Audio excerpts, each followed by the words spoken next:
north in U of T area again. Just wanted to show you some pretty awesome buildings here. Okay, so this is a great example. You can see the reducing grade, and then you can see down here on this side of the building where it's right opened up to reach probably the original height, if not the first floor. And then here we have it, guys. Just a crazy amount of columns, and well, I call them columns, or maybe not quite columns, but they could function. But anyways, the same sort of idea of like what we've come to expect from this design. Okay, there's a bunch of other spots now across here, very close to that's Queen's Park. This is an incredible building as well. I will definitely do a little piece on this building because there's something about it for sure. Again, here we go, guys. I'm going to take you up here. So now we got the other side. You see the mud flood evidence. It's been dug right out. And this is a newer building, which is also interesting enough, and I wonder if this design outside on this building here has something to do with sound. So the cast iron resonating shapes. This is a really neat courtyard back here. So here we have it, a completely sunken door. Now yes, it's been excavated out so we can use this door here. But is this the design? You're going to put this kind of incredible doorway here, but leave it below grade so far. But this is this grand entrance, and yet it's basically hidden back here down in the ground, which I find kind of crazy. And we got more of the same in this little courtyard of just of sunken buildings you see down there. I can't get there, there's construction fence here, but there's definitely a drop there as well. Pretty awesome. I got something else to show you guys in just a minute, but this is the back side here.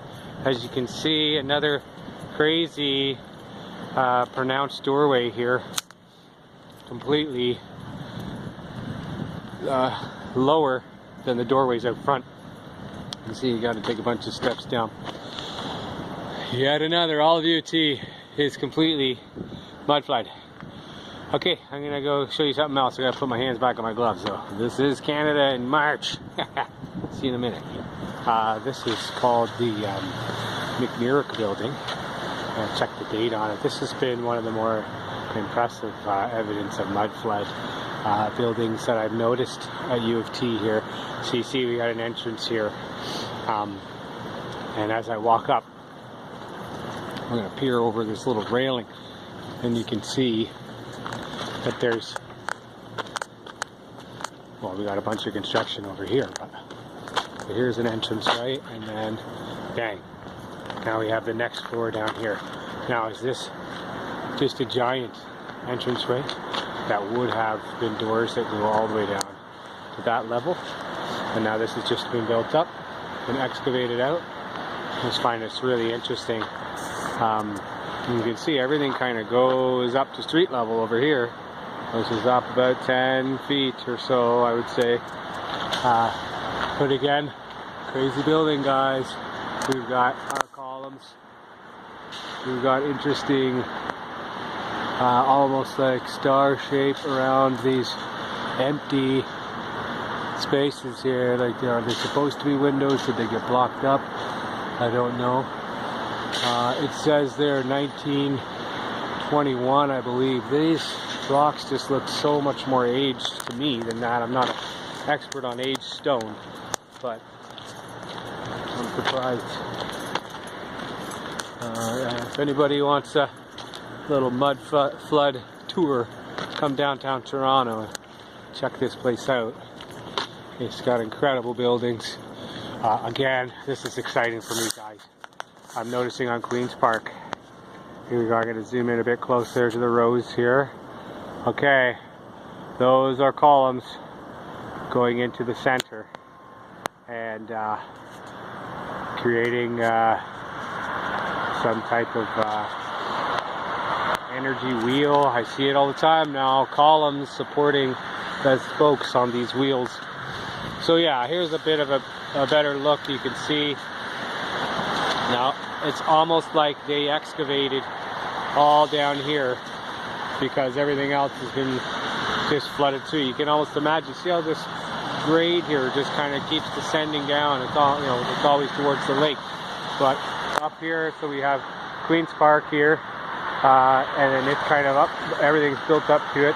And then down here, we have these buildings where they've had to be excavated lower so that you can catch a glimpse of the lower windows, which, I don't know, that's very telling to me.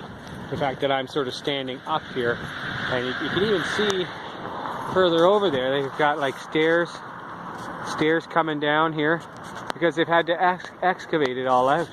They've had to kind of reveal things that were underground.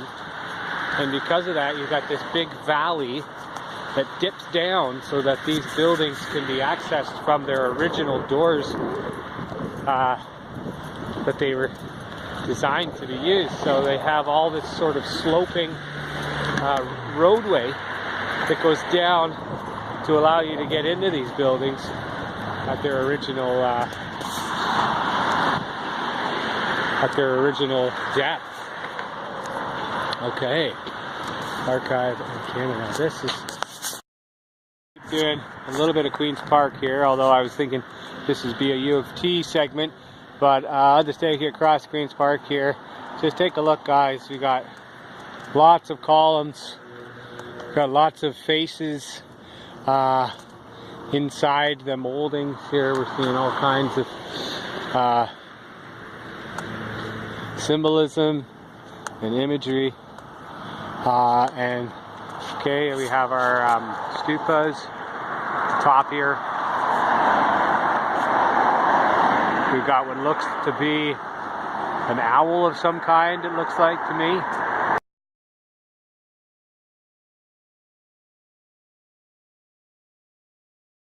This is the Archives building. Awesome statues of some of our notable men.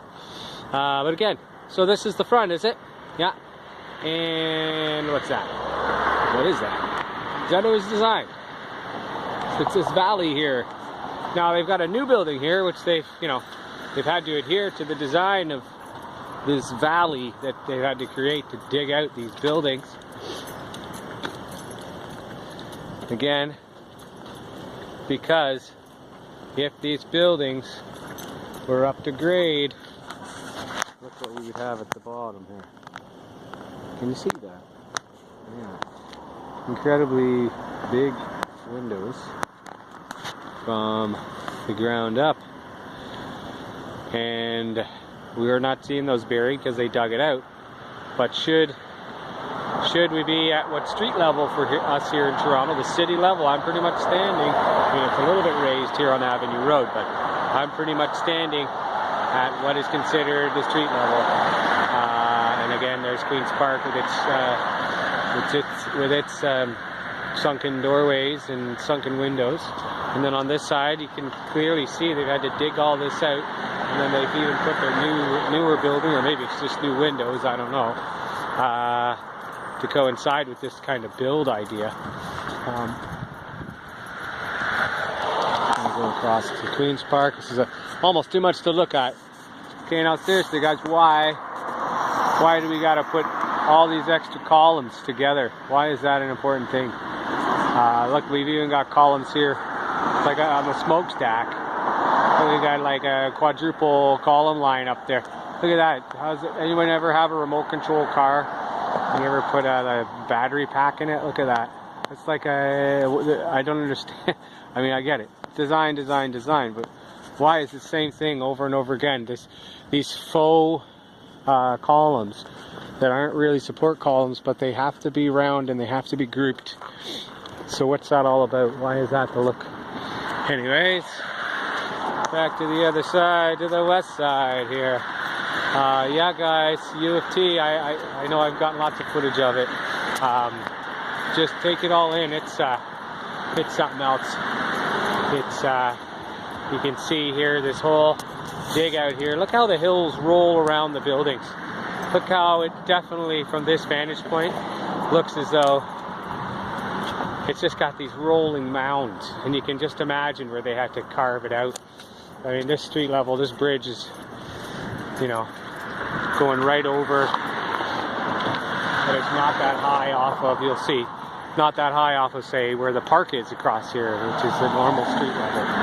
But from this bridge here, you get a good sense of just the, like, how it's been all made accessible through excavation. And then you have these incredible buildings with resonators and stupas and all the resonating symbols that we've come to know in our research, guys. Beauty day, eh? Indeed. Indeedles. Okay, man. Oh, look at those smokestacks. Amazing. Love it. Oh, I'm glad I came up this way today. 10 minutes from my house. I'm a lucky guy. Incredible. All right, guys. Well, I gotta get to editing. Gotta put something out this week. Thanks for joining me here. And yeah, keep your eyes open. Keep the research going. All right, see you soon.